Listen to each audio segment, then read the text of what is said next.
It's not all black and white, so bear with me. Harold Innis, very influential in the field of political economy, was born in Ontario, Canada in 1894. He received his Ph.D. in political economy at the University of Chicago.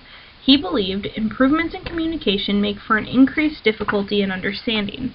He spent many years of his life studying the history of communication, according to an online source, namely Wikipedia. This is when he wrote his book, Empire and Communication, which we are studying in class right now, along with his other book, The Bias of Communication, which I will also talk about throughout my presentation. In his work, edited by David Gottfried, he reveals that much like Marx, the meaning of a word can change over time, like technology or even communication. Innis sees a direct influence between culture and technology according to the online article by Dr. Souls. This is much in relation to Heil Bronner with his ideas of cultural and technological determinism, one influencing the next. One of the biggest aspects of communication media that Innis stresses, according to Gottfried, is the idea of balance, that a stable culture depends on their quantity of media. Gottfried states that according to Innis, the greater the lack of balance between culture and media, the greater the change. One other thing he stresses is time-based or hard media, which is meant to be heavy and durable and to have a long life, according to Dr. Souls. Innis relates Empire by saying that these media forms encourage extension over time. Innis says, according to Gottfried, this model is concerned with the conquest of time, lasting and extending.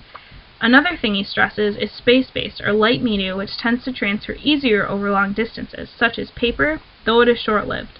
Gottfried quotes Innis saying that this model is mainly concerned with the conquest of space, or territory. Innis calls it facilitating an expansion of empire over time, not space. I mean, space, not time. Innis says that a balance of space and time allows for a stable society. Gottfried quotes Innis, the organization of empire seems to follow two models. The first model is militaristic and concerned with the conquest of space. The second is religious and concerned with the conquest of time. Comparatively, the media that supports military conquest has been lighter, so it constrains the long distances and they are lessened.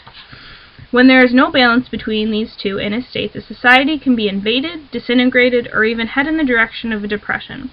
What we see when we look at the surface of society and its use of communication is merely a reflection of the meta-forces at work. We usually don't see it all. According to Innis, though some individuals do take action and try to change the way communication is changing our culture, they really just have to deal with it because that's the way the world is. And I think that's what he was getting at, but I'm not sure. Gottfried gives the example of kids retaining more information from the media than they do at school. When Innis speaks of monopolies of knowledge, he is referring to the control of certain types of information.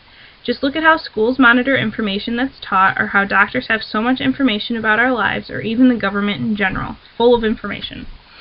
Innis believes that those who control knowledge have the most power. They polarize society and have power that can change reality, according to Dr. Souls. Look at what the media wants us to see and what they keep us from seeing. Innis sees monopolies of knowledge as having so much power they can lead to an instability of society. According to Gottfried's interpretation of Innis's work, all of this power creates a hierarchy, one in which the little guy has to answer to the big guy. This gives the little guy, or the amateur, or even the majority of individuals, no power. You can see this in businesses or in the government. According to Dr. Souls, Innis began looking at how the media came to be in the first place, and then the evolution from there. As stated earlier, he looked at cultural and technological determinism and how they can advance forms of communication. According to the review by Dr. Souls, certain social forms and situations encourage the development of new media. These media, operating within existing situations, react back onto society and produce a new cycle of change. According to Dr. Souls, though Innis does not believe technology will change social evolution, he does place a great power in communication and monopolies to shape our culture.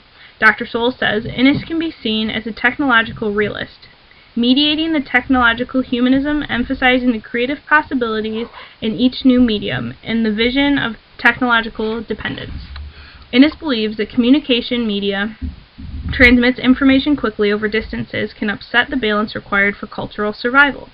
He says that the West has worsened to the point where communication monopolies have become so powerful that they cannot be penetrated from the outside. Gottfried quotes Innis saying that this is a fallen world of communication. You can also see when Heil Bronner talks about technology making a smooth, gradual progression, bringing about new forms of communication. Though when he made this theory, he was a couple years ahead, but you can see it more now. When Innis refers to the fallen world of written culture, I think that he's referring to the newspapers becoming obsolete because it's more efficient for people to get their information from the internet. Godfrey talks about Innis's relationship to the Canadian Publishing Company, and he talks about how he was a part of its development, and if you look at publishing and even books or handwritten things, you can see that it probably isn't as strong as it once was, and this is just another example of Western culture changing. Innis's other book, Bias of Communication, Innis states, relative emphasis on time or space will imply a bias of significance to the culture in which it's embedded, which means the effects that the media has on the culture can make it either strong or weak, in a sense that a strong, more balanced nation can take advantage of the weaker one. Innis gives more examples of time and space bias, and he says, it is more useful to think of the bias of media as related to the ability of a message to survive in transmission. I think Innis believes that the best way to send a message is by word of mouth, the most traditional way. Innis believes that new media threaten to displace the previous monopolies of knowledge unless those medias can enlist the service of the previous structures. We can further refine our studies of media by focusing on the monopolies of knowledge when an empire and the potential for marginalized cultures to adopt new technologies in order to gain some leverage against more powerful nations. Harold Innis.